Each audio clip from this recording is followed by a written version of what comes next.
In today's video, I am going to teach you how to integrate apps in Gusto. Integrating an app in Gusto helps you connect your payroll and people data with the tools you already use. This can save time, reduce manual entry, and keep information consistent across platforms. The process is straightforward, and you can repeat it anytime you want to connect a new tool.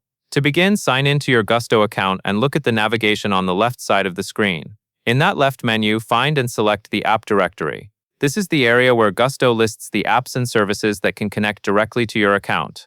Once you are in the app directory, take a moment to use the search function to find the app you want to integrate. You might be looking for accounting software like QuickBooks, communication tools like Slack, or time-tracking apps like T-Sheets. Typing the app name into the search bar is the fastest way to narrow the list, especially if there are many options available.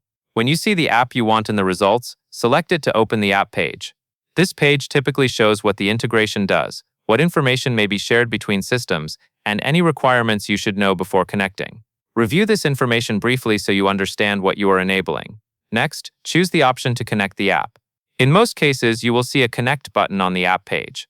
After you select Connect, Gusto will guide you through the authorization process for that third-party service.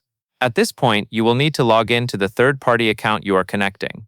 Enter your login details for that external service and follow the prompts on the screen. Many services will ask you to confirm permissions, meaning you will approve what the app is allowed to access or update. Read those permission details carefully, then confirm to complete the connection. After you finish the login and approval steps, the integration should be active. If you run into issues, double-check that you have the correct access rights in the third-party account and that you are using the right login credentials. That covers everything you need to know.